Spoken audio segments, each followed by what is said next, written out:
दोस्तों नमस्कार। Colonel Ajay, CEO Ajay astro money group, first global astro finance digital channel से आपसे मुखातिब होता हूं। आज 9 अप्रैल सन 2025। दोस्तों आपको याद होगा लगभग 15 दिन पहले हमने कच्चे तेल पर आपको गिरावट के अग्रिम संकेत दिए थे, जो कि सही साबित होते देखे जा रहे हैं। ट्रेड वॉर के बीच, टेंशन के बीच चलते हुए पिछले कुछ सप्ताह में कच्चे तेल में अच्छी तेज़ी देखी गई, लेकिन अब सारी तेज़ी हवा हो चुकी है और लगातार गिरावट देखी जा रही है। एशियाई ट्रेड में मंगलवार को क्रूड ऑयल की कीमतों में तेज गिरावट देखने को मिली और अमेरिका चीन के बीच बढ़ते टैरिफ वॉर और कमजोर डिमांड आउटलुक ने बाजारों की धारणा को प्रभावित किया है।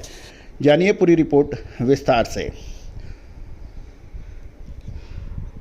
दोस्तों यदि आप हमारे चैनल को लगातार देखते हैं और देखना चाहते हैं तो चैनल को सब्सक्राइब करना आवश्यक होता है, यानी घंटी के निशान को पुश कीजिए ताकि हर महत्वपूर्ण शो की अपडेट आपको सबसे पहले मिल पाए।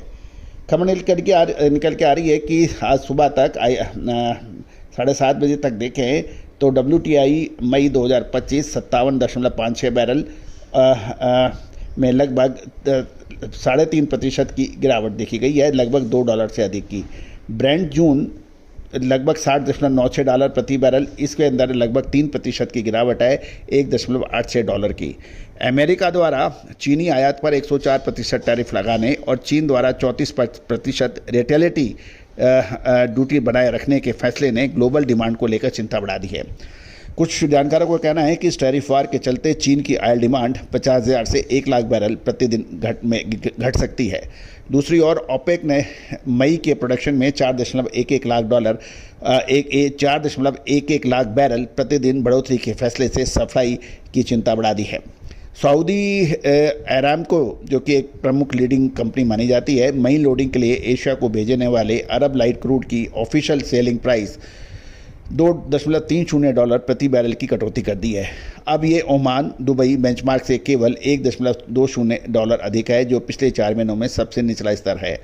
एशियन डेवलपमेंट बैंक का यह अनुमान है कि 2025 में डेवलपिंग एशिया की GDP ग्रोथ घटकर 4.9% रह सकती है, जो 2022 के बाद सबसे कम होगी। इसके पीछे प्रमुख कारण जियोपॉलिटिकल टेंशन और स्लो इकोनॉमिक एक्टिविटीज़ हैं। बढ़ते टैरिफ वॉर और ग्लोबल सप्लाई के इजाफे को देखते हुए क्रूड ऑयल की कीमतें निकट भविष्य में दबाव में रहने की उम्मीद लगाई जा रही है।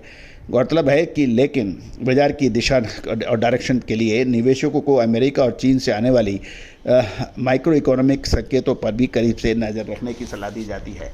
दोस्तों कहा जाता है कि व्यापार व्यवसाय में बहुत महत्वपूर्ण जब हो जाता है जब आप अग्रिम विश्लेषण आपके सही साबित होते हैं या आपको आने वाले खतरे का पहले से ही अंदेशा हो जाता है। ये उसी प्रकार है जब आप कोई कार चलाते हैं, यदि आपको पता है कि आगे के रोड में बड़े बड़े गड्ढे हैं तो अपनी कार को आप स्लो कर लेते हैं, और यदि आपको नहीं पता है तो आप उसी स्पीड से निकलते हैं तो उसका नुकसान आपकी कार और स्वयं को हो सकता है। उसी प्रकार भारतीय अनुसंधान पद्धति और फंडामेंटल एनालिसिस का जब अद्भुत संगम होता है तो आगे की आने वाली स्थिति को आपके प्रकाश बहुत सुगमता से दिखाई देता है और संकेत अच्छे मिलते हैं।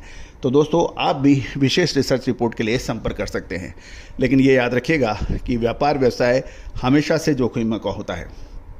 इसमें कितना जोखिम लेना है, कब लेना है, ये स्वयं के विवेक और विशेषज्ञों की राय पर निर्भर करता है। सभी जानकारियाँ आपको रिसर्च व अनुसंधान के लिए दी जा रही है। किसी भी प्रकार के लाभ हानि की जिम्मेदारी हमारा चैनल नहीं लेता है। आप कोई भी व्यापारिक निर्णय लेने से पहले आप स्वयं का विवेक और अपने व्यापारिक सलाहकार या विशेषज्ञ की मदद अवश्य लें। All the very best, good luck, happy trading.